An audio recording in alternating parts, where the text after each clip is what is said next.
Are we live? Are we live, people? How y'all doing? Oh, wow, we are live. Yeah.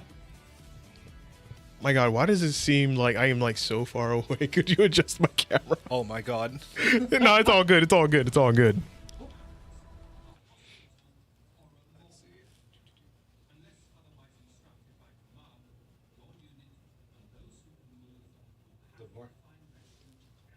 Wait, it's weird.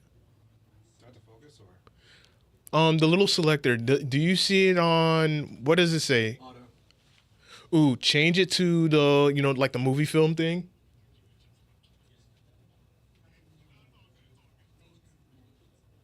There we go. That's better. Now shift it and zoom in. Yeah, because I was like, why the hell does it look like that? I'm like, wait a second, because I know I was taking photos of the Fighter Fest chains and whatnot, which is right here. So. Ah, there we go. Now we're cooking. Oh, that is much, much better. All right, cool. Good. Hold on. Oh, wait, damn it. Stop that. No, I'm not gonna do the morning one. It's evening, so We need an evening one next time. yeah. So let me go ahead and hit the record. Good evening, everybody. What is going on? Episode 103 of the South Florida Gamers Podcast. I'm your host, the Silverback Senpai, and across the table from me is my co-host, Waluigi. Yo, what it do? It's the hottest co-host in this corner. How's it going, everybody? I don't know if you saw earlier, but you know what? We adapt, we move, we do our thing. Oh, yeah. Granted, we are about, 30 minutes late, but, that's just... Better late than never. Yeah. And why the hell do I look so, Oh, my God. Bro, as we said before, we're not professionals with this, so... I feel like this is a running gag every time we do something. So, Waluigi, what you'll do is, you see that center knob right there? You'll just turn that and then slightly turn.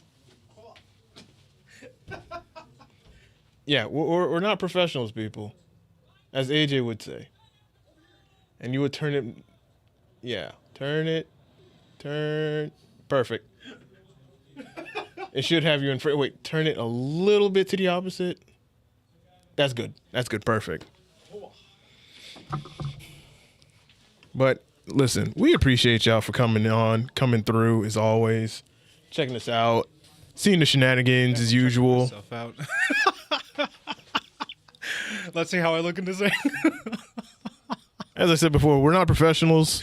Myself, Waluigi, sometimes. Oh, no. And listen, there are days we'll get this right, and then there are days we're just gonna be like, all right, we're not starting off on the right foot. We're kind of just screwing things up and whatnot. We still ball no matter what. Exactly. Because as long as the audio's so good, we're not complaining. Yeah, the audio's good. The cameras are looking good. We're looking good. We're okay. Sometimes the positioning might be a little bit off, but hey, at least y'all get the live fixings happening within the podcast and whatnot. So at least y'all know that, hey, we're not some super professional podcast like a lot of people would have us to believe. No, we're just two regular dudes. We play video games. We also compete in fighting game tournaments. We run fighting game tournaments. I have so many fucking hobbies. I lose track of them. I just learned Dungeons. You're in TCG. I'm gonna soon to be in TCG when. Oh yeah, that's a topic. But I learned Dungeons and Dragons.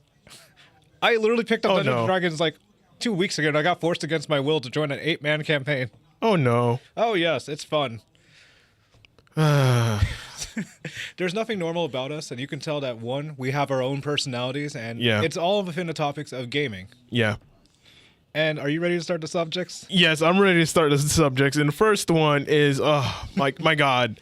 This has been a conversation that's been going on within the fighting game community and many other people. I saw this. And that is the topic of, is Dragon Ball Sparking Zero a fighting game? And what is considered to be a fighting game? Because you have some people on one I'm gonna side. look this up on Google on purpose so I can get the proper see what Google defines a fighting game as, just for stupid. Because you have one side of the argument saying that it is a fighting game because it has these features that a fighting game would have that is similar to other fighting games.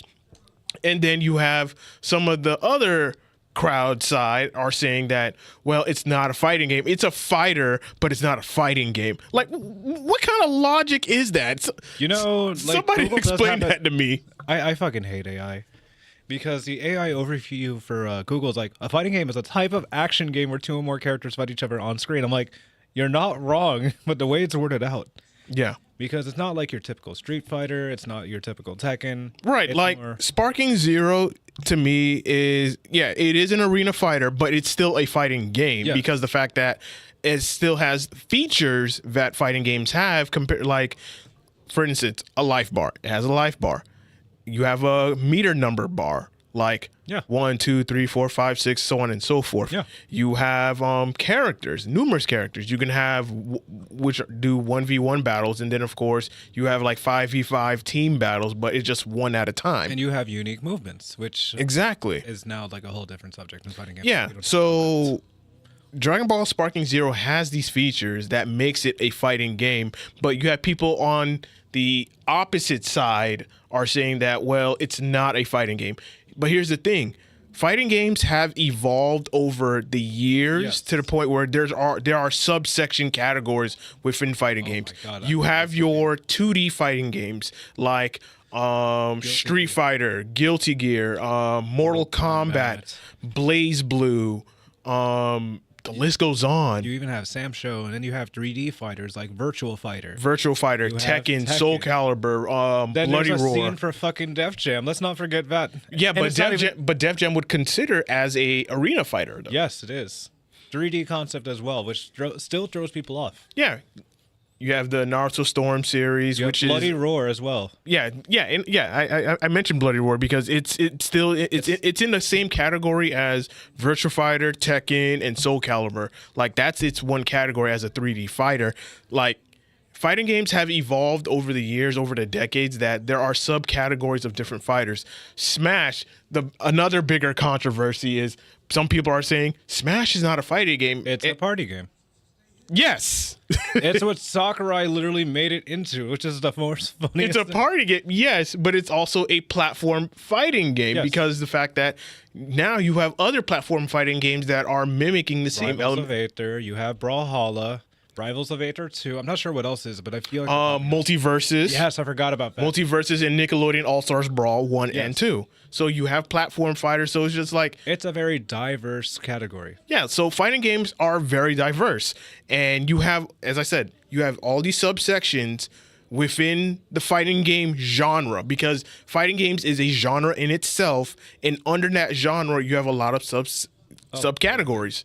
You have your traditional 2D fighters. You have your anime fighters. You have your so team. You have your team fighters like Yes. Marvel vs. Capcom, Dragon Ball Fighter Z. What's upcoming like Hunter x Hunter. Right. So you have a lot of subcategories under the fighting game genre. So to say that, and this is my opinion, to say that fighting games like Dragon Ball Sparking Zero is not a fighting game, it's kind of ignorant because the fact that, as I said, it's in a subcategory under the fighting game genre as a whole. When you're going to Steam, the PlayStation Network store, Let's or trade the up to say fighting game. yeah. Just you go to the fighting game section genre, and what you'll see a bunch of fighting games. So the question you should probably ask is like, is it a fighting game? Can it be a competitive fighting game? Right. That's like the real question people have because obviously characters are broken. There's a rule list. There's a ban. Transformations are accepted. Yada yada yada. So far, but the same thing could have been said in early 2000s when Shrek Super Slam existed in GameCube days. Something you expected to be a fucking party game, turning into a whole dash cancel with Robin Hood being an S tier character. I read the Reddit and I read the YouTube forum about this. I was scarred trying to understand why a Shrek game turned into a fighting game scene with people having GameCube inputs. I had to yell it out because, like, if you're talking about Dragon Ball, a game series that's been out for years, the Budokai Tenkaichi, where places like Mexico have competitive scenes, Right. what's wrong with the States having a good competition for a game? Yeah. Let it be a fighting game, in my opinion. Yeah. And you know what? If it goes wrong, so be it. It's like DNF Duel. I'm sorry. I had to have a moment of silence for that one. Listen. As a person that competed in DNF Duel, and I competed with that game very seriously and whatnot, I'm not happy with the direction that the developers went. It's like they completely abandoned the game. Arxis just left with, like, go get cigarettes and never came back. Yeah. Yeah, and it sucks because the game had a lot of potential, had a lot of promise. There was hype behind it, and yeah, it just like Oh, it Yeah. Yeah, literally. We had to wait 1 year for DLC to come out and for changes. Oh yeah, the season 1 pass that was supposed to be like year 1. Yeah, like they didn't even give us a roadmap like when the game first came out compared to other fighters. And yeah, DNF is dead. Like sucks, but to me, I blamed it. Yeah, it is unfortunate, and I blame the developers behind it for not like being active within the fighting game community scene to keep your game alive, to bring more people in. But it does suck, unfortunately. But you know what? There's life and death of a game. yeah, It's all a cycle. yeah. And Arc Sys is probably going to do the same with Guilty Gear anyways, but that's a whole different subject. I don't know about that because I think after Strive, after season 4 Strive, and going into next year, I think that's when they're gonna be like, all right, I think we're done with Strive. We've given the final patch update to balance the characters, and after it's just like, what, good luck. This is the final patch. You got what you got. It's like Exerd. It's going to be next to Exerd, and it's going to be really awkward. Because you're going to see a bunch of like either young adults, minors, or people all over the world just playing this game that came out in 2021. It's like the back burners of side games. Yeah. But there'll be another one. But yeah, Dragon Ball Sparking Zero as a fighting game, I personally believe it is. Yeah. Maybe not in the sense of like people are not taking it seriously like a competitive fighting game. Like that I understand. Like because the fact that you have some broken characters. And you know what? They're not even the Saiyans anymore. No. That's the fucked up part. I've been seeing TikToks all over the place of people playing Yajirobe and having the sensu being healed, like so he can't die. Oh, he literally, in theory, cannot die. And he's like less than a 5 cost from what I've seen. Like people just give sensu bean, try again.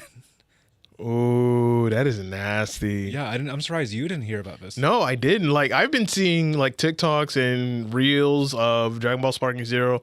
Like, my favorite ones are the one with Chaozu. Yes. Freaking Hercule is my favorite one. Oh yeah, Chaozu, Hercule, Yajirobe. Have you seen a guy screaming Dodon Ray? Yes, like, I've seen that one. Like his mic breaks, and then he's like got nervous saying it, but Kikiko, and he screams it. Yes, I've seen that one. I'm like, there's so much content dishing out of this game for a fighting game, and for people hating on it. Like, it is incredible. Yeah. I say play when you get a chance. I haven't had money to get it, so I'm getting it next. Oh yeah, it's a fun game, and as I was like telling AJ, like, bro, there's a lot of stuff you're gonna have to lab in that game because that's a game where if you want to be good at it competitively, like, good luck. Yeah. But 2, there's like a lot of things, especially the defensive options that you have in this game. The Sonic Sways are so cool. Yeah, like that's a defensive option. You have the revenge counters. You have the super revenge counters. You have the perception, super perception. Yeah.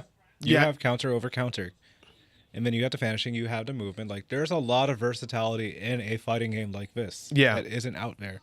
Yeah, and that's why I would encourage people to, 1, lab the game, lab the moves, get your timing right for these counters, because you don't want to just sit there and mash like a lot of people do. I do it too, but you want to get in the habit of trying to like see when the attack is coming and then just hitting that counter button so that way you can just either parry the move or knock the person back or whatnot. And it's so satisfying. Like when you actually put in the time to lab everything, and then of course you start focusing on combo optimization in Sparking Zero, doing a lot of damage, and the movement. Like if you can master movement, combo optimization, and defense, bro, like, you're unstoppable in the game. A scene, Loki. Who? Tampa Never Sleeps. They're going to be having a Dragon Ball. Yeah, I saw that. I don't know how to feel about that. That is going to be interesting. At least you can get a copy and paste it to the ban list. Yeah, I would love to see some gameplay of that. I think, and I think it's happening tonight. Oh, we're watching VODs later on after this. Yeah, I definitely want to see the VODs of this because I know it's going to be insane. You're probably going to see like a lot of Super Saiyan 4 Gogetas, some Ultra Instinct Gokus and whatnot. No, you're going to see the broken shit. Yeah. Absolutely. It's bound to happen. For that game, it's bound to happen. So I would say, in conclusion, when it comes to Dragon Ball Sparking Zero, it is a fighting game. It classifies under the fighting game genre. It's just a different type of fighting game. It is a arena fighter, yes. but it still has the features of other traditional fighting games as well. So I would not count that out. Now, on a competitive side, sure. Oh, yeah. You're not going to take this game competitively seriously. I even said that in the beginning. Like, I'm not going to take Dragon Ball Sparking Zero competitively seriously because this game is broken from the ground, from right from the jump. You know what? I just realized something. This is a game that's competitive at bringing all cultures together. Yes. You could be any like minority ethnicity, and you can fuck with Dragon Ball. Like that's the best part about this game. Yeah. Like Guilty Gear Strive player, they have their own cliques of people. Then you have Smash, and then you have everyone. But Dragon Ball, you have everybody. Yes. God, I love diversity in anime. Shouts out to Akira Toriyama. I will say that as many times until I died because it's literally tattooed on me. Actually. That's what's up. That's what's up. But yeah, definitely. Like it's still a fighting game at the end of the day, and yeah, you're not going to take it competitively seriously. Even I'm not going to take it competitively seriously, and you shouldn't because it's a broken fighting game. Oh yeah, don't take it seriously. So don't take it seriously, and it still kills me to this day when people are still be like, "Hey, they need to nerf this in Sparking Zero." Like, bro, what did you expect? It is a broken fighting game. It is like Dragon Ball Budokai Tenkaichi games have been broken since day one. For the love of God, rethink your actions before you say it. Literally, I think that no one's gonna do it. That's the thing. Yeah, because it's like, and it's coming from FGC players that are competitors, and like, people are not going to take this game competitively seriously because it is broken. How are you going to balance a 180 plus character roster? 182 so far and still growing. Yeah, with DLC coming. Oh my God, you ready for the next one? I cannot take this anymore. Oh yeah, definitely. So we're gonna move on to our next topic. And wow, PlayStation concert revealed. Yeah, and gamers are not too happy about it. Like when you look at the link that I sent you or whatnot. Yeah. You look at the quote retweets. You look at the comments. Like people, I'm like, bro. Yeah, I saw that.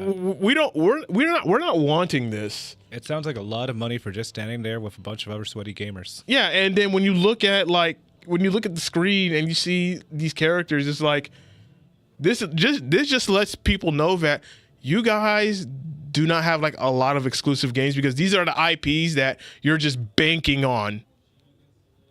Oh, yeah. When PlayStation gamers know that there are more characters under the PlayStation umbrella, that you're refusing to bring them back to life in this era. But hey, we're just going to give you another remastered version of a game that exists on the PlayStation 4. We're just going to go ahead and remaster it, even though this game works on a PS4. And guess what? The PS5 is backwards compatible with PS4 games. Make it make sense. So we're going to give you a remastered version of Horizon Zero Dawn. Why? Because we want money. F you. Give it to us. No, they want to give the people music. Over 200, like, this just seems like a waste of time. Yeah, like the whole concert thing, like, this is a waste of time, waste of money. This is, like, I understand PlayStation is hurting because of their Concord screw up. But this ain't the path to go. Like, I'm wondering how much these tickets are, to be honest with you. I feel like they're going to be a ripoff. Because they're showing from the biggest cities that are, like, not even U.S., but Manchester, Birmingham, Leeds, Newcastle. So this is mostly the U.K. as well. Okay, the tickets are going on sale tomorrow because I just clicked on the link. I was ready to do the same thing, but... On get tickets, tour dates. What are the odds? What are we going to say, 100, 200? I'm definitely going to say it's going to be well over 100. Because we're trying to find Florida as an example, but there's more dates coming soon. Like, these are in the UK area. So let me look at May 2025. So it looks like you need a password or some sort. I like how we're doing research as we're talking about this. And I apologize, y'all, for our viewers that are not seeing what we're seeing. We're seeing abominations right now. Yeah. So if anything, I'll just drop the links in the chat. If you're on Twitch or YouTube, I'll just drop the links so that you guys know what we're talking about. Yeah, pretty much reading it's PlayStation does feature a lot. I like how they attract you first. The stunning and groundbreaking live music event promises to bring the most iconic gaming soundtracks to life. And it's going to travel more than 200 cities in over 2 years, featuring memorable tracks from the games like The Last of Us. But the question, which Last of Us are we talking? 1, Yeah. 2, remastered edition, the sequel version, the Premium Plus edition. Anyways, then you have the God of War, Ghost of Tsushima, Horizon, PlayStation, and Horizon. Well, it's not too bad. PlayStation and concert looks as though it's going to be a once-in-a-lifetime experience. That's how they're trying to sell people. Then it's saying beyond the audio. It's saying that, like, it sounds great on paper, and then the press release revealed that's going to be state-of-the-art tech. Mm-hmm. And it's a breathtaking visual in audio depth. It's conceived with the 30th anniversary of the brand, which Sony has also released a limited edition PS5, which we talked about the last time we did in the gaming news. But they're also including VIP packages too. Of course, So- because they got to try to make their money somehow. But like, what's going to be exclusive about going to a concert? You're not going to like shake hands with a celebrity or the guy who owned like the PlayStation share. You're probably just going to sit next to a bunch of other nerds that spent money. Yeah, and expecting a grand experience at this event when it's just a giant, waste of money. And of course, there's no dates for the UK. Not the UK, but the US. There are none for the US. So this event ain't even coming to the United States. So why the hell are y'all Not yet. That's the thing. They're trying to attract other people. Then it's like give excitement to the state. It's like you're getting that pre-excitement and then get burnt out once you see the price of how much it's going to cost. Yeah. I'm like, bro, at this point, PlayStation gamers want games. We want games of our favorite IPs that y'all have been neglecting. I'm sorry to say this, but we are tired of Horizon Zero Dawn or Horizon Forbidden West. Yeah, it's a solid game, but we don't care. Moving on to the next. Stop shoving more Last of Us down our throat. We're tired of it. Move on. Next. Okay, y'all have Ghost of Tsushima and now Ghost of Yotai. Okay, we'll see how that goes. And of course, God of War Ragnarok. Okay, yeah. Next. And y'all having a concert just so that y'all can play their soundtrack of the game. That we hear in game and we can play on YouTube for free. Yeah, literally. Not to sound disrespectful to like music, but if you're spending that much, we got to see how much it is first. I'm like, if it's an economic price of less than like $200, I can understand that. Well, we have to convert euros to the US dollar. Exactly. Yeah, to see like what's the actual price for it, because If it's I know it's Miami- going to be expensive. You know, in Miami, it's not even going to be worth the real price because of scalpers and also parking. And Yeah. also bottles of water. Yeah, literally. See, so I say this because as a real Floridian or someone that's lived here for almost 20 years, because I moved here at the age of 8, but not important. I'm Floridian at this point. But the fact is, parking anywhere is literally around $25 average. No, that's in Miami? Yeah, you can spend $25 for like a Oh, few oh, hours. bro, you're being generous. 25 I in am Miami. I am being generous, you're, unfortunately. you're being generous. I gotta lie to especially the- for an event. It's rare. I gotta lie to the people once every while. But anyways, but you know how much a bottle of water costs? Like $3 for like a Dasani that tastes like ass. Literally. Like we go to conventions in SuperCon and we just see how much of this food costs. It's nearly robbery. I'd rather just starve. And it doesn't even taste that good. No, it just tastes mediocre. I love how we could talk more shit efficiently now, but that's just the honest truth. Like Florida, like Miami, will rob you before you even reach the before you reach the PlayStation concert. Listen, if the PlayStation concert were to come to, Miami, Florida, I'm trying to get in that damn thing for free so that way I can just make content and be like, yeah, this event is ass. It's either I a don't banger- recommend it. Like, listen, I did not pay nothing to get into this event. I got in for free. I snuck in. Yeah. And I told some of my other guys, and we all snuck in for free. And we're gonna just tell you right now, this event's ass. Don't pay no money to this. It's terrible. Like you could literally listen to this music at home Literally, for free. you could. That's just stupid as hell. Now, if they were saying, you know what, we're gonna also bring some older IP games like back in the PS3 era or PS2 era, okay, you probably might get me with that one. Okay, but if it's just what I'm seeing on the photo now, because these are the new flagship IPs for PlayStation, is like, bro, I'd rather not waste my time nor money to entertain this nonsense. Give the PlayStation gamers what we want, and that is more games, more IPs. Literally. And if you're too scared to take a risk on a new IP, then bring back an older IP from the PS3 or PS2 era to this new era. I would be completely fine, and I'll say this for the record, I would be completely fine if they were to reboot Killzone, if they were to reboot SOCOM, if they were to reboot Siphon Filter, MAG, Resistance, bring back Little Big Planet, but of course, Astro Boy is the new mascot now, so R.I.P. to Little Big Planet. Sucks. Bloodborne, port it to PC, you cowards. Just saying.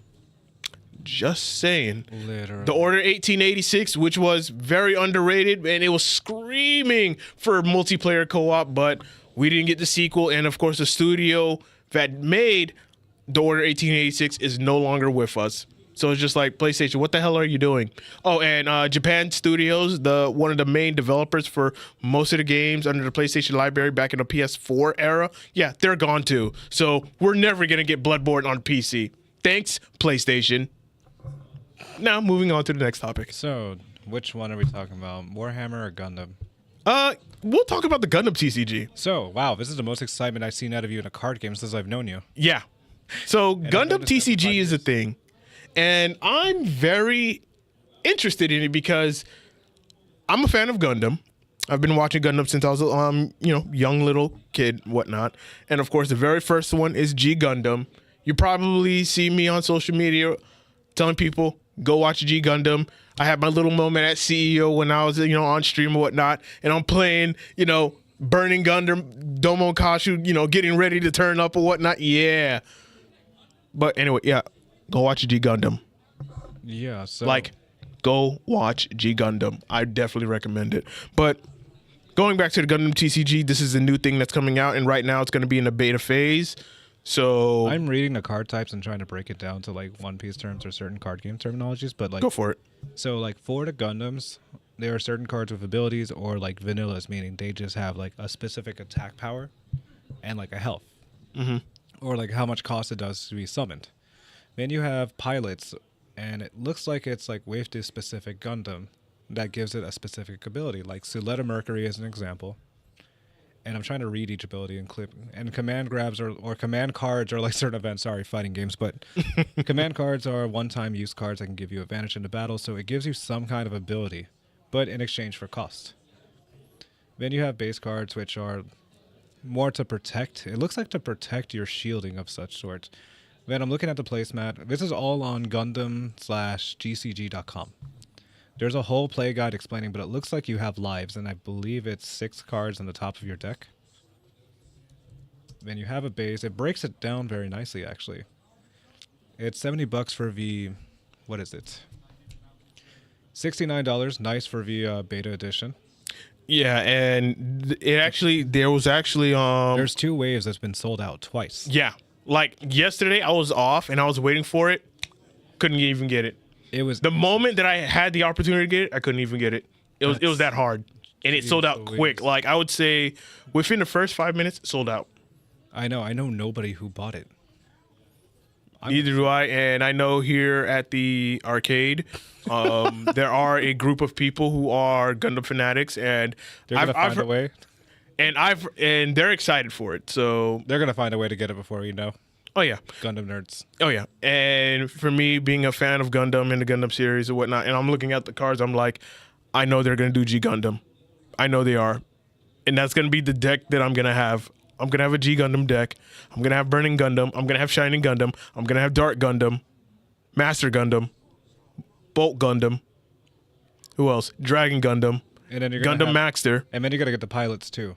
I'm going to get the pilots too, so Now, Domon Kashu. I'm wondering how hard they're going to do the artwork, because I've seen artwork for the unicorn, or at least Suletta. It goes really, really hard. Yeah, so that's why I'm really excited for this, and this might be the one game I may come out of retirement.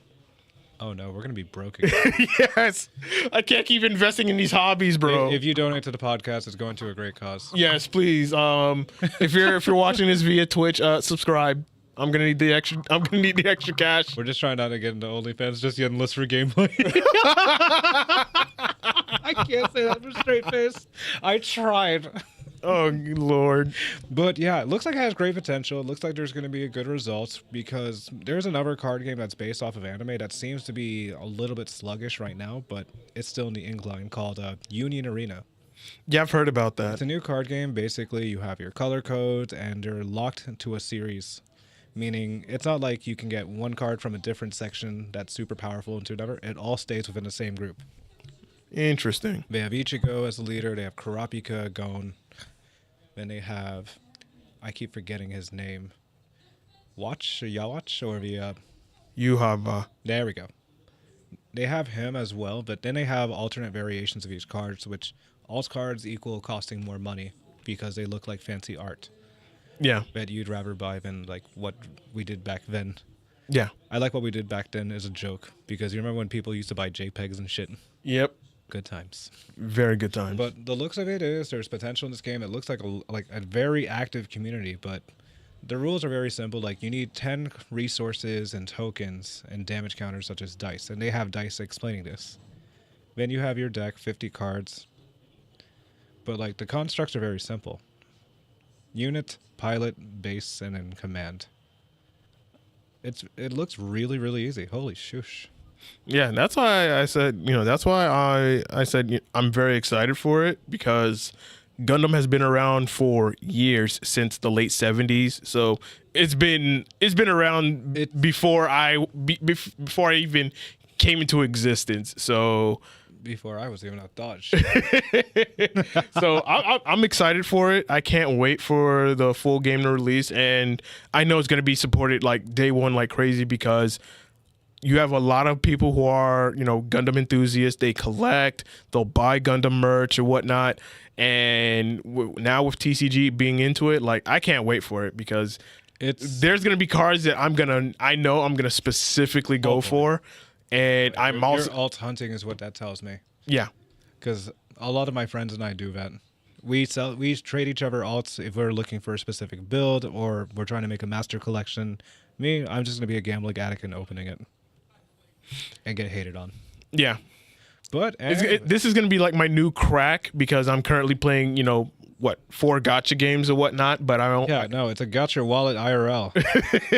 Hold the fuck up.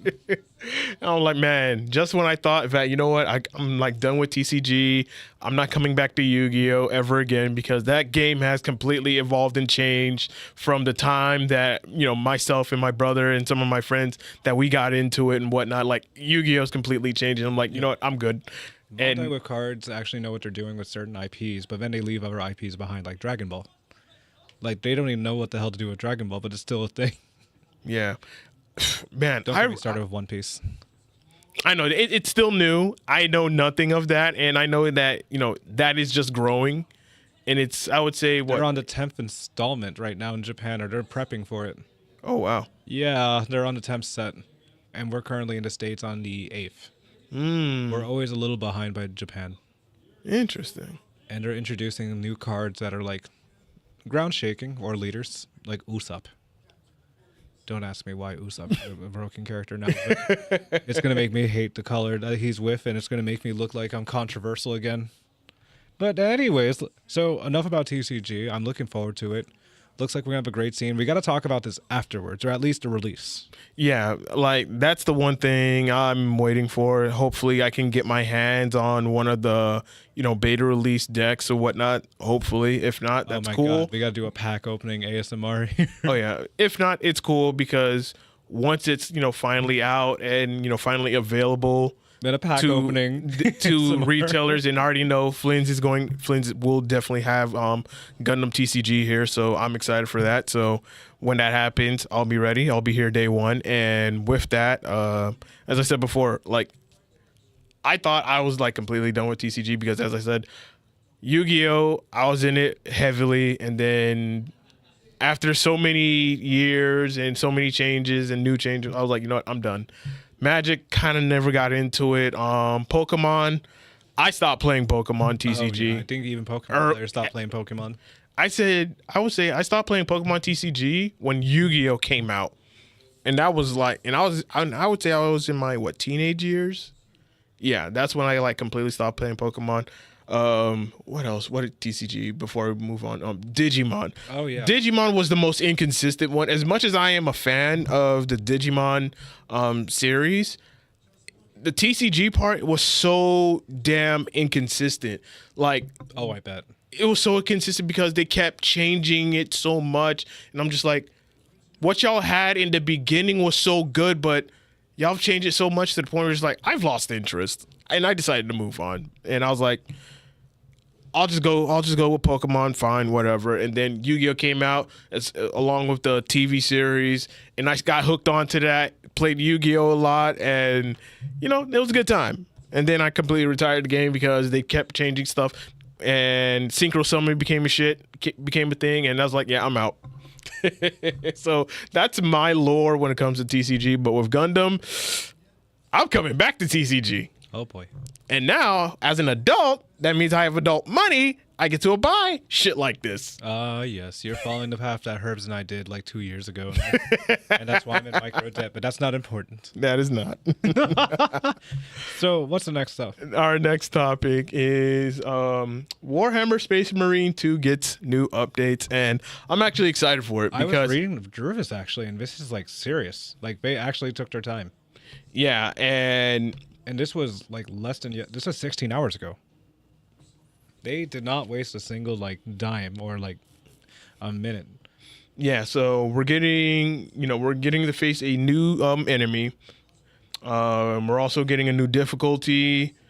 Photo mode is now available in solo. It works only in solo. Patch notes. So I'll send y'all the link in the chat. I'll do one for YouTube. Waluigi, could you do one for Twitch? Yeah. So we're just tagging in the link for what we're looking at right now? Yeah. Okay. I just gave them the Twitter link so that way they can see it there. But I'm going to give them the full patch notes of what we're talking about. Absolutely. But Warhammer Space Marine 2, like, listen, if you have not gotten that game, I highly recommend you get it. There's a lot of games to recommend, but there is. So this one, like, if you're into space, into like the horrors of the unknown and such, and or if you or no, go ahead. If you're into the horrors of the unknown and you're also into like lore building stories and you just want to watch a bunch of YouTube videos about it, this is a perfect game for you. The animation Brock Brawny introduced me to, and that was the most beautiful thing I've seen of the Black Templars. My favorite faction. That made me want to get into it. But this is very awesome. Like, they added a photo mode in solo for operations, and characters can now follow the camera with their eyes too, which is actually very cool. So you have that perspective that they're going to look and follow the camera. You look up as they're killing somebody, that would go hard. Vendor balance. They talk about the gameplay and balancing this game. Yeah. Especially with multiplayer because multiplayer can be sweaty. It sounds like it could be sweaty, especially if it's third person like Gears of War. Oh, yeah. So the melee archetypes, melee perks, Auspex scan, Melta charge. Then they talked about what's going to happen with the difficulty of Ruthless, which is ammo crates is limited, Ruthless, where the players' armor is reduced by 20%, and then substantial is reduced by 10. Then I like how even like the devs leave like small little notes that they want to talk about. Like, they noticed that the operation mode became a little bit easier, especially in the chaos operations. And then they're pretty satisfied with what they had on a release. And then they like wanted to make it they still want to make the change. And they think that the operations mode is now too easy. Then they also had the player versus player where they increased the delay between announcer messages. They started the starting animation of the grapple launcher for the Vanguard is shorter in player versus player, and then fixed the power fist because too much damage with short charged attacks. That's pretty neat, actually. They're like looking out for the players that have certain broken stuff and they want to make it more balanced. Yeah. Then there's AI, where enemy dodges globally replace full invul on dodge moves. Then Rubric Marine with bolt gun, disengage, teleport, max distance is slightly reduced. Then there's a lot of customization, which these are such gothic colors. Holy shoosh. Like, I've never heard of a game that says Sotek green or Night Lord's blue, Death Guard green, or Crone red. These are some base color names. Is this what Warhammer's really like? Bro, the drip is forever eternal in Warhammer. But so is the violence. Yes.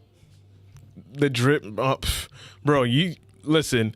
I spent hours trying to, customize my Black Templar. Yeah, like once I got him in the game, and I was like, now I gotta grind and play a lot of games, play a lot of matches, play some operations and whatnot, just so that I can get more gear for my character. And then of course Go back into customizing again. and go back to customizing. And I'm like, damn, my character was looking good, because for me, I went with the bulwark class where I have a shield and a sword and a pistol.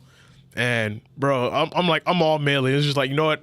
I want the smoke. I'm not, fighting you from a range unless I pull out my pistol. But I want the smoke. Come and get it. Oh my god, I love Warhammer Space Marine 2, and I would say this is a great game to get into. Like, if you're interested in the Warhammer lore, the Warhammer universe, I would say play Space Marine 2. Like, it's going to give you a very, very, very small taste, and if you like it and you want to explore more of all the different chapters, why are they fighting this war? Because there's nothing nice, there's nothing peaceful about Warhammer. It is just constant war. And some people would say, are there any good guys in Warhammer? The answer is no. No. There are no good guys. From what I saw and the amount of blood and guts, yeah, there's no, anything. And they live forever. Now, there is, I would say, one chapter, the Salamanders. I would say they're the only ones that are... have humanity. Yes. But still not good. No, they're not good, but... when it comes to humanity, they will protect humanity. Damn. They value human life and whatnot, and they want to preserve that. So I would say Salamanders are the good guys, but they're kind of not. Same thing with the Ultramarines, the guys in blue. Yeah, same thing, but nah. So you get that, but the lore, I mean, it's over 30 years of lore, so good luck with that. And then, of course, there's also the tabletop community, which is another money pit. It's still active. Very active. I would say if it was not for Hurricane Milton, we would have one of the largest Warhammer tournaments in Florida, in Tampa, that would happen last weekend if it was not for the hurricane. Oh my gosh, I can see how much worth of product people carry nonchalantly. Like thousands of dollars worth of product. You see people with Rolexes and gold chains. No, you just see a bitch with Warhammer product and you already know he's loaded.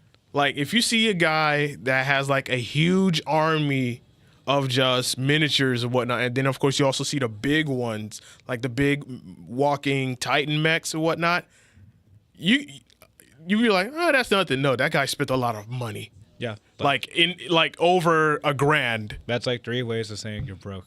Yes. 1, because of the product you had to explain yourself. 2, you have to show the Amazon wish list and then everywhere else. And 3, you have to explain it's not even 3D printed.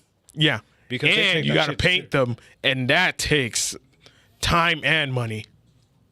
A lot of people can do stuff with their lives, but if you mess with a Warhammer player, that seems terrifying enough. Oh, yeah. I can imagine the type of, one little chip, it's just game over. Yeah. I can't imagine. But man, Warhammer Space Marine 2 is getting updates right after the game came out. The game came out last month, and now we're getting updates. And this is free. These are free updates. As it should be. And the life of the game is going really good. I'm finding games online whenever I play either the PvE or the PvP. So I'm looking forward to playing this. I'm playing Warhammer even more, so I'd say this is going to be one of my main shooters for the time being, because the thing that's keeping me in this game is the drip. I want to make sure I have the best drip for my Black Templars in Space Marine 2. That's the one faction I just want to play. And I hope, which I know, that they're going to bring, more factions into the game. And hopefully Terminators. We want some of the other factions Terminators too.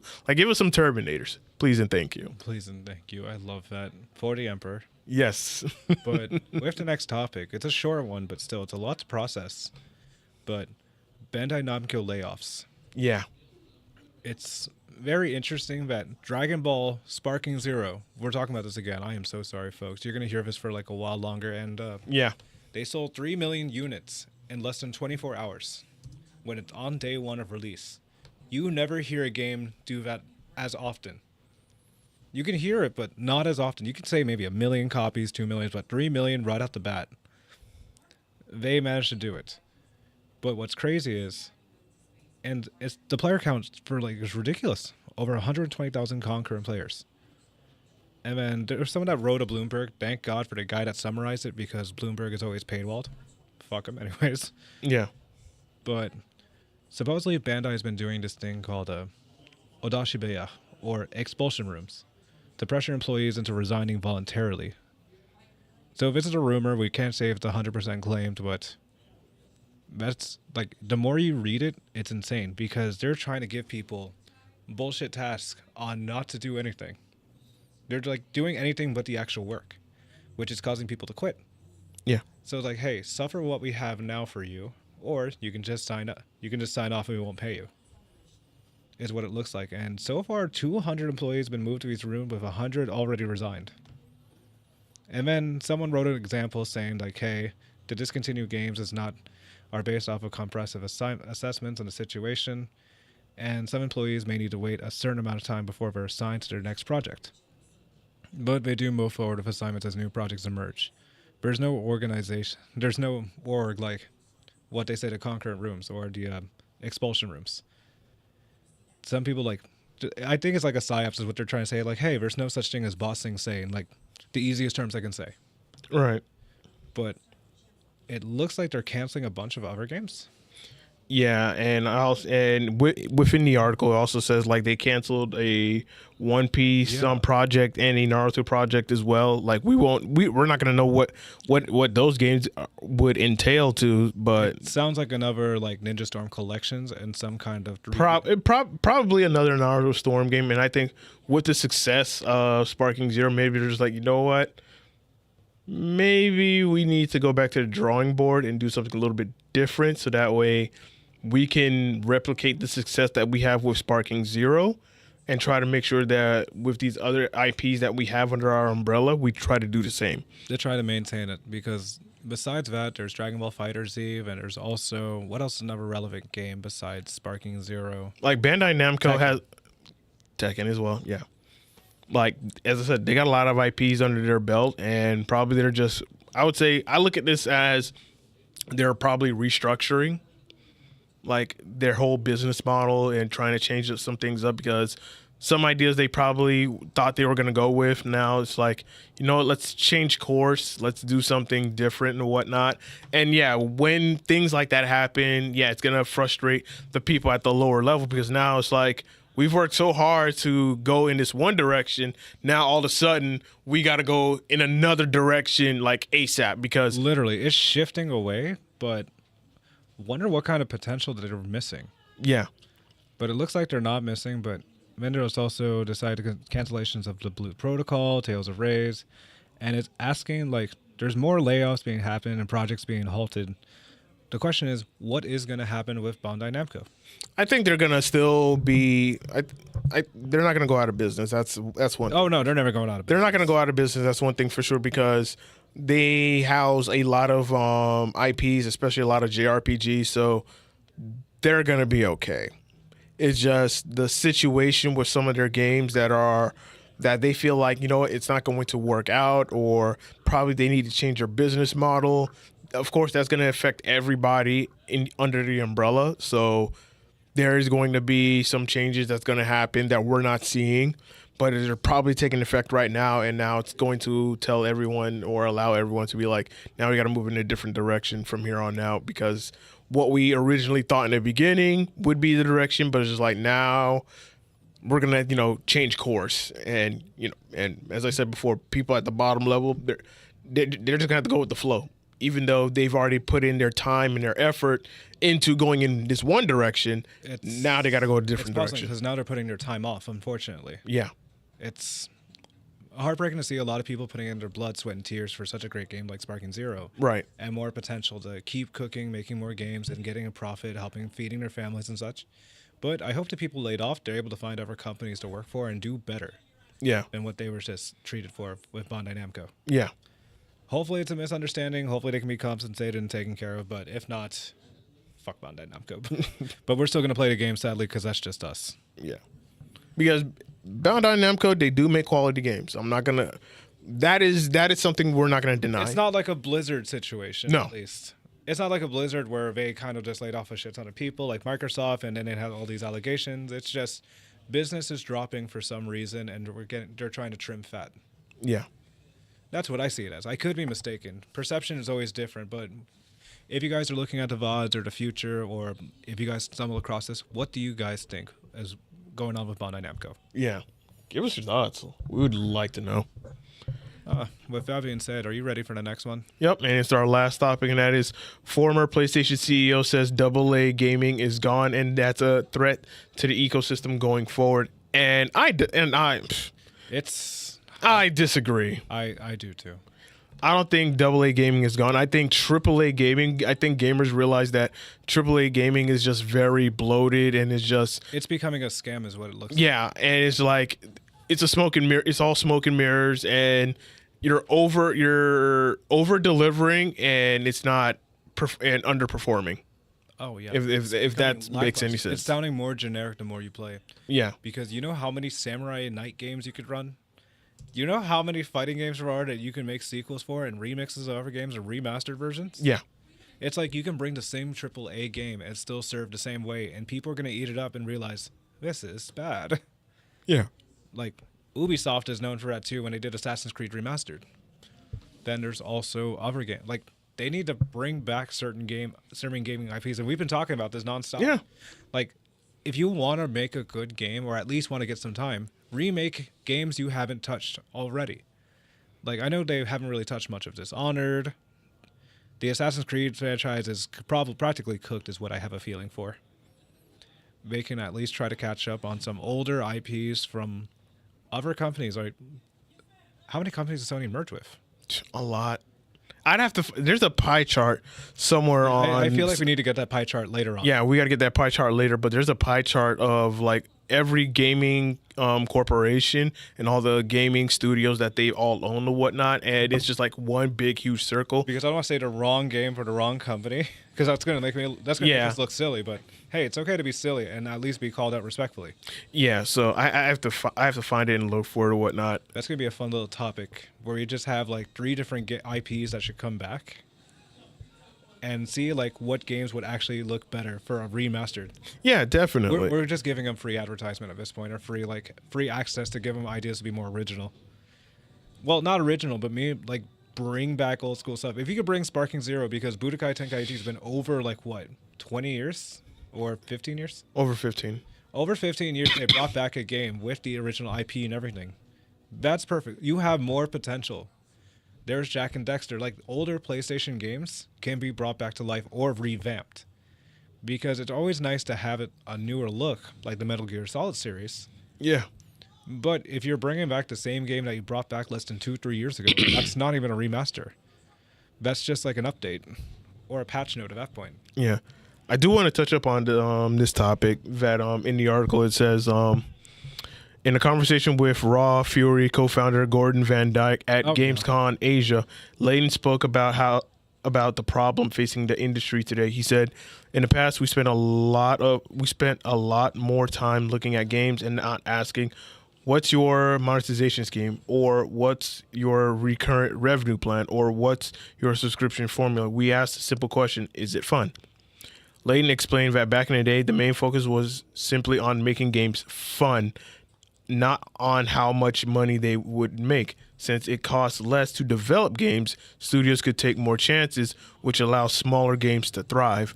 However, Layden highlighted how different things are now. Today, entry costs for making AAA games is in the triple-digit millions now. I think naturally risk tolerance drops, and you're looking at sequels. You're looking at copycats, because the finance guys who draw the line say, well, if Fortnite made this much money in this amount of time, my Fortnite knockoff can make this in that amount of time.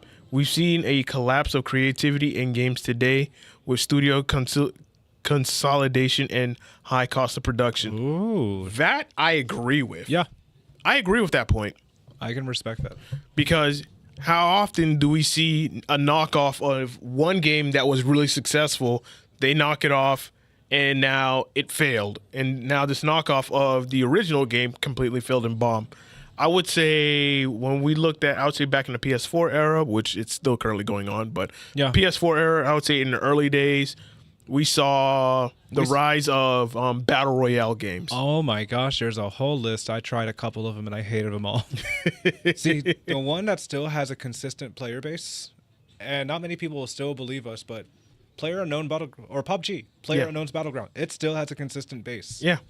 Then you have what came out of it was Fortnite. Yep. You still have Apex Legends, which they're in a whole little awkward situation themselves.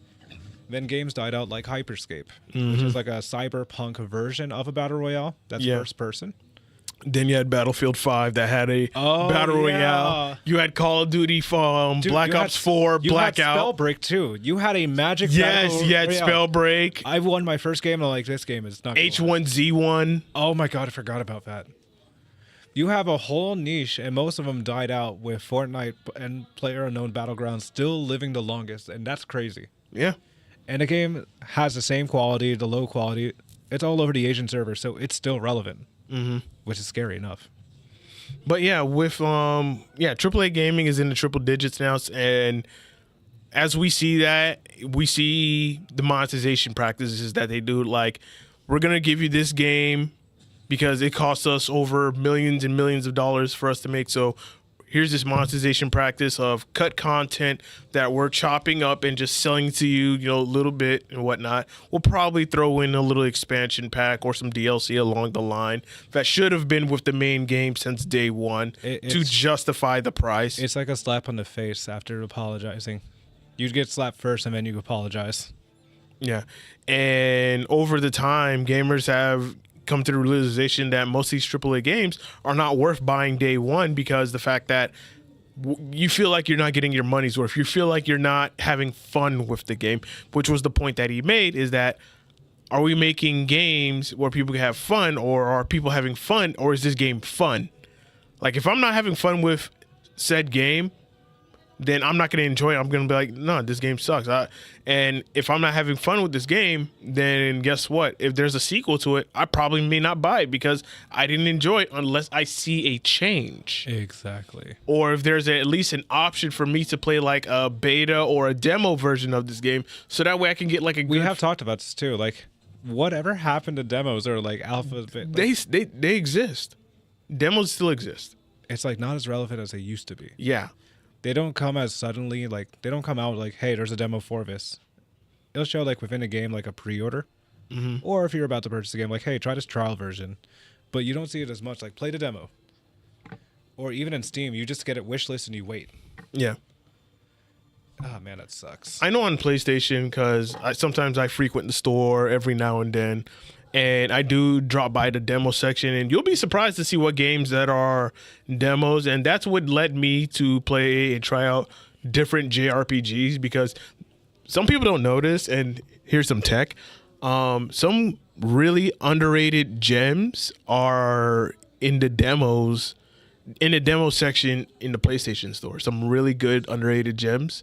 So if you got some memory and you got some time and you're looking for a different experience, then by all means, hit up the demo section in the PlayStation Store, and you'll see some of these games that are just there that you can just play and just try it out and be like, you know what? I fuck with this. You know what? This game's dope. I'm gonna try it out. But with the article continuing, when Van Dyke asked about the future of indie games, Layden admitted that while indie projects are still thriving, which they are, the real concern is the loss of AA studios, he said. That middle piece is gone. If you can become AAA, you survive.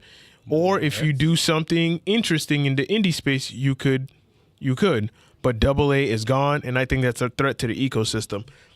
Now, that's a fun conversation. Yeah. It's basically saying, hey, if indie games can make it, they're not going to be high, but they're going to make it.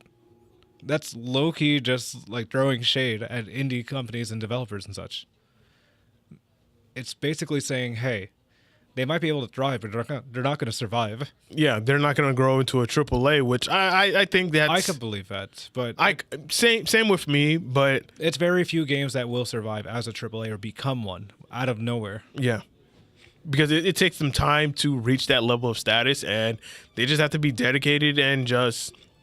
cater to the community, have surveys, like have some in-game surveys where hey, here's a survey that we're gonna put inside the game. I know gamers do not like ads, but At least get an email. I'd say if you're signed up through like a different website or from PlayStation or Steam, it's like, hey, let's send you an email of a survey, and if you receive it, so be it.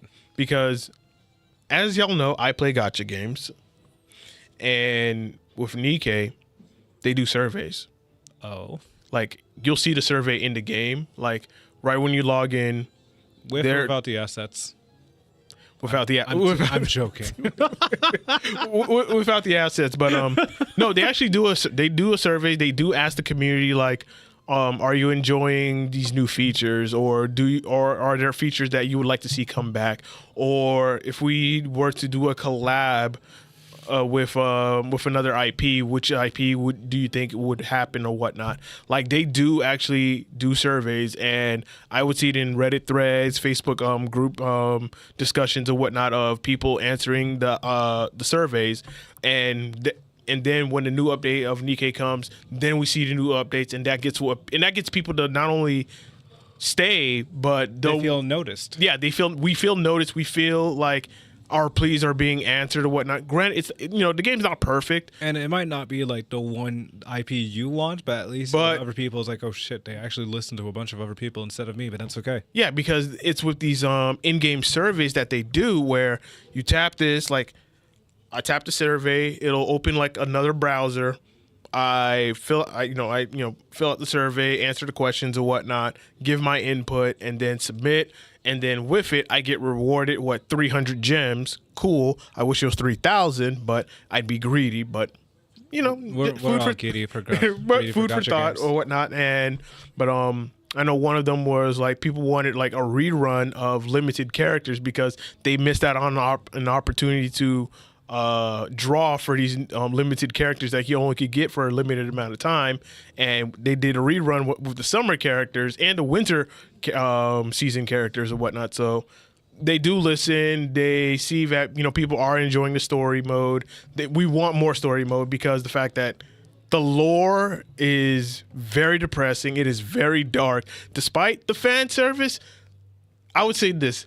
The more lewd it is, the darker the story it is behind it. I choked on my yawn because of that. I forgot you mentioned this a while back. Yes, I did. But the point still stands that if more games were to do like in-game surveys, like before you play the game, there's like a notification, you check it, be like, hey, take the survey, answer a couple of questions or whatnot. That way you can get real in-game feedback from your gamers to see what do they like, what they don't like, what they would like to see be addressed or whatnot. And that way it makes your job a lot easier as a developer to be like, all right, I can work on these issues so that way I can make sure that I keep you as a customer for a long period of time. Yeah. And then of course we give you what you want, and that's going to make you not only stay with us but invest in us as well, because we're getting something out of it, you guys are getting something out of it. I'm happy, you're happy. Let's go with that. So with AA gaming, I feel like it's not going away. It's just very niche now. It's very niche, and it's because of the fact that more people are discovering these underrated gems. Because I'll say this much, and y'all can clip this if you want to. Go on. There is no shortage of good games out there. I'll say this again. There is no shortage of good games when there is a plethora of underrated gems that have yet to be discovered and played. Well said. Well said.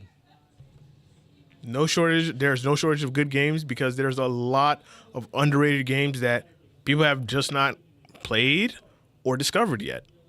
And for those of us who have like backlogs, because there's a game that we're interested in, it's like we don't have the time to go back and play it.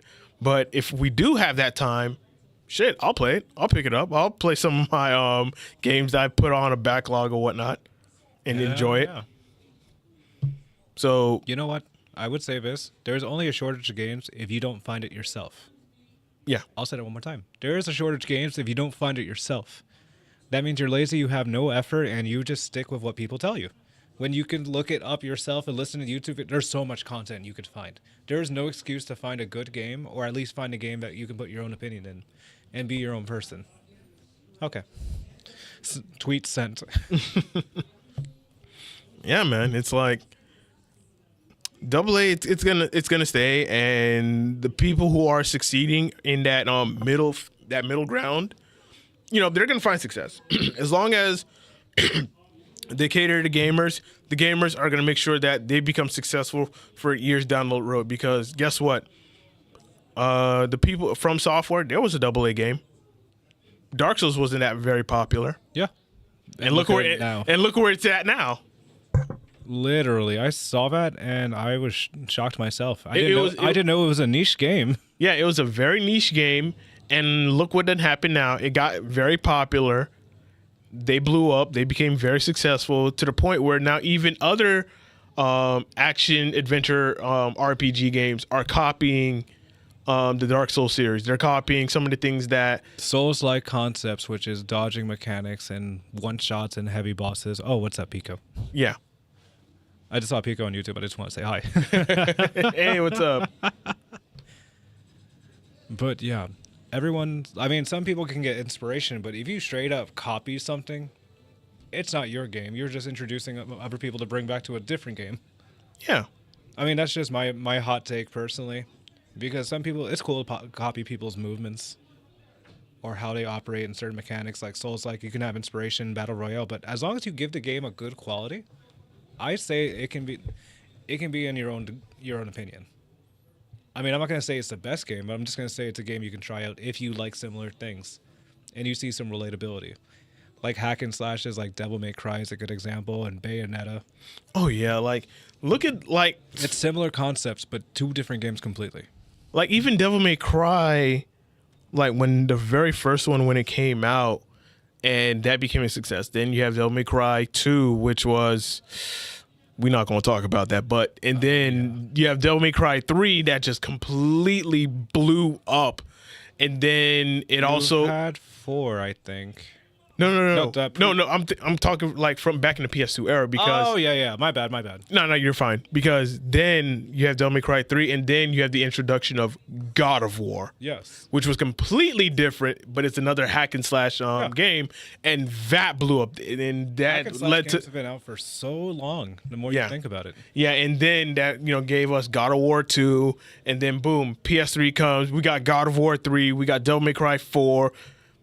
And then, the rest is history. Then we end up having Bayonetta, which I'm still salty that PlayStation did not buy the IP and it went to Nintendo. But I will give kudos to Nintendo that at least they're taking care of the IP. So I'm not gonna fault them for that. But that was just a that was a missed opportunity by PlayStation by not taking advantage of that IP. Oh, they fumbled. They could have made some good games or crossovers. Definitely. But yeah, AA isn't gone. Indie games can cook. Yeah. You guys can cook as well with your own opinions too. Don't follow the sheep of other people unless you want to prove it yourself. Oh yeah. That's what I have to say because I'm about to get in my indie game era. Yeah, it's the way to go. Like AA games are the way to go. There's this one game I retweeted it last night on Twitter, and it's a very interesting looking RPG game. Go on. Damn, what's the name of it? Hold on, I'm going to my Twitter right now. I know I talked about Inscription already, but I'm looking at other games as well, or some very niche ones. It's called Claire Obscure Expedition 33. Wow, and that game is selling for $50. That's one hell of a name. Yeah, and it's a very unique and with the quote tweet, I said it's a very unique turn-based RPG. Looks very good. Like I haven't seen an RPG game that looks like this. But I'm like, you know what? For $50, hey, I could scratch it'll scratch my RPG itch. Let me see how the game is. Let me try it out for myself and see if I'll enjoy it because I'm having a good time with Warhammer Space Marine 2. I finished the campaign, and you can literally finish that game campaign within one day. It's 6 hours long, so you can literally just start, finish in normal difficulty. You'll be done in 6 hours. And now I want to play the entire campaign again under a higher difficulty, but at least with people, co-op. So that way, man, it's just going to be a really good time. But I would say, as I said, and I said this earlier, gaming is in a good space right now. It 100% is. Gamers are more aware of what they're spending their money on because most of these AAA or quadruple A games, they've been failing to meet the expectation because, yeah, you're putting a lot into this game, but the game is not fun. People want fun games. So that's going to tell gamers to be more appreciative of some of these other IPs that are not AAA, but they're like AA. And then, of course, you have the indies as well, where more gamers are, focusing their attention on, and they're starting to see, like, man, these games are fun. And the best part about it, it's not that expensive. Oh, no, it isn't. I just looked at this $5 game I want to get called Web Fishing, where I saw Aerodust play this. Mm-hmm. And he saw this horrible play on Nerd of both of these nuts or something like that. And that even inspired me. It's a $5 game that's overwhelmingly positive right now from an indie company. I'm just like, anybody could shoot their shot with making games. It just has to happen. Or making a podcast or doing like other stuff. Like if you have the opportunity to make a game or help somebody out and get some suggestions, do it. Mm-hmm. Be the future you want to represent. Right. That's my 2 cents. Yeah. Oh, what else is going on? What else do we have in mind? I'm looking at the comment on YouTube when Pico said that I heard Halo was going to have a battle royale, but that got canceled. Good choice. Yeah, it's a good choice. Granted, some people do not like where the direction of where Halo is going, so they've like completely given up. Oh, I forgot about Blackout too. Another battle royale thing. Yeah, I spoke about it. I know. I just remembered it immediately. I'm like, have I played it? Oh yeah, I have played it. Yeah, Call of Duty But Blackout. Can you imagine like Halo back then with that battle royale? You know how many slurs we'll be hearing in proximity? A lot. A lot. More than Modern Warfare, low key. Yeah. And that says a lot. I wish I was wrong. Tell me where I'm wrong, chat. Nah, not at all. If you weren't in the Modern Warfare 2 days or the Halo days, you can't say shit. Oh no. We all can within a reasonable age of like at least I would say late 90s. Yeah. Late 90s, early 2000s may not have had a chance. They've had the after effect. Yeah. Man. That's all I got out of my system. I'm sorry. Oh yeah, no, bro. You're good, man. You're good. But I've said before, and I'll say it again. Gaming's in a good space right now. It really is. Gamers are more aware of what they're spending their money on for their gaming entertainment. I think there's a crowd of gamers that really want new experiences with games, but they want to make sure that one, they're getting their money's worth, and two, the game is actually fun and it's enjoyable. So AAA games, like, until they go back to me, it's like AAA games need to go back to basics. They got to go back to square one and realize it's back to the roots. Yeah, go back to the roots. Make games for fun. Make games that a lot of your fan base is going to enjoy. Do not cater to a small demographic of people, because I can tell you this right now, they're not going to buy your game. They're not going to buy your game. That's not the crowd that you want to appeal to. Appeal to the majority, not the minority. I don't care what anyone says, because if you're a publisher, you're a business. You're trying to make money. So go after the majority. Hear too many of those publishers doing the wrong things and playing the games wrong. Literally. And you also have the game journalists that don't even make it any better. They don't even know how to play the game. Exactly. They're like, where's the controls? How's the tutorial work? And a tutorial is just like, you press this. Why am I pressing this? And it's not working. I still laugh at the Cuphead demonstration that one of the, I think, Kotaku journalists were trying to do, and he just failed at it. I think he failed the first level. No, he failed the tutorial. That's even worse. I know. And there's people that like played Doom in the easiest setting and still say it's too hard. Yes. I played it on Nightmare. I don't even want to talk about it. I can't do Ultra. I got my ass beat like a normal person. But yeah, game journalists are also fun. The reason why they can't help other indie games cook, it has to be the public itself. Yeah. At this point. Yeah. So overall, just make fun games. And have fun doing it. Yeah, make fun games and let them be reasonably priced. Like, it doesn't have to be $70, because there's a lot of games that are like, look at Helldivers 2. That game was $40. It went down. Or is it still the same price? You could probably get for $30 brand new, but when the game first came out, it was $40. And look how that game blew up. like exponentially. Yeah, it blew up so big to the point where the servers were so overloaded, like people could not get into the game. I mean, now it's stable, but back then was ridiculous. Like you had to wait like 5, 10, 15 minutes. You would just walk away and like, oh yeah, there are more Helldivers wanting to serve our planet. Or more for liberation. I love how they made the advertisement too. Like they knew how to sell in the finest way. Yeah. Props to them. Oh yeah. That was a fun game to talk about. Oh yeah. This year. That, man, that's a fun game. Like if you can do something like that to where you can have moments to where your game just blew up so big to the point where your servers are so overcapacitated, you're like, shit, we was not expecting this. And you look at a game like Sparking Zero, 3 million day one. They were expecting a vote. That's the thing. So make fun games. Hell yeah. Let it be reasonably priced. And if it's going to be $70, it better deliver. It better be worth it. Take as much time as you need. Just don't send half-ass product. Yeah, literally. That's been like the thing going on for like the past few years right now. Because with Sparking Zero, even though we already talked about it already, $70 game, but it has so much to offer. A lot to offer. That is a game worth your money. If you can get it cheap, go for it. But that's the game worth your money, and that's the reason why it sold the way it sold. And of course, it's Dragon Ball, so of course that IP is gonna go up. Yeah, that IP is gonna sell anyway. So, wish I could say the same with Star Wars Outlaws, but that's another subject for another day. That's in a faraway galaxy. Oh yeah. I can't. That was just so nonchalant. I hate it. Yeah. But anyway, y'all, we don't want to take up too much of y'all time.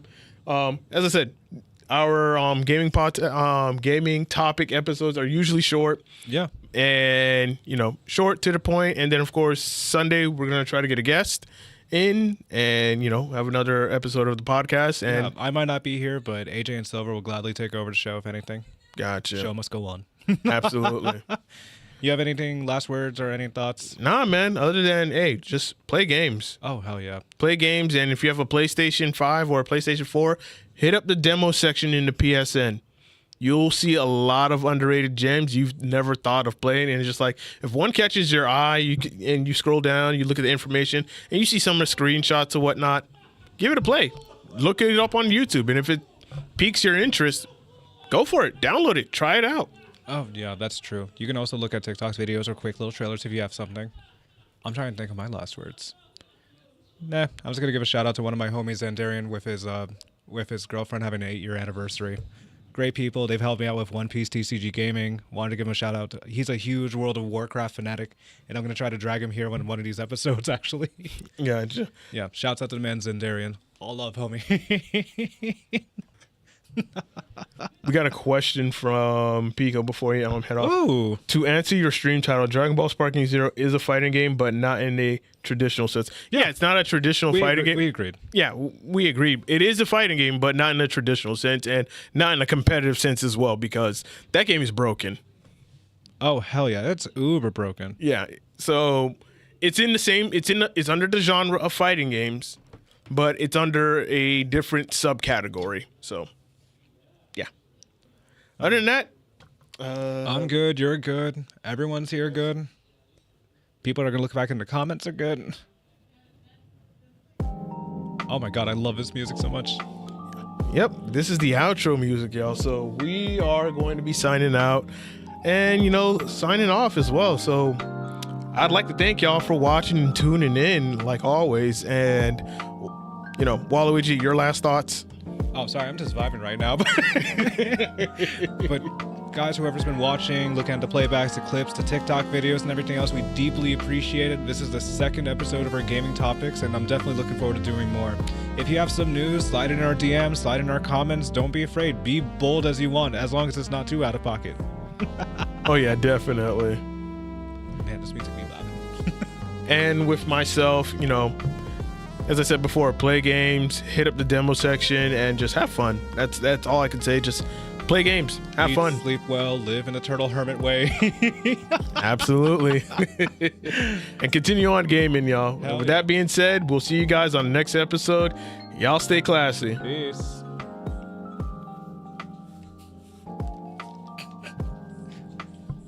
I just be vibing.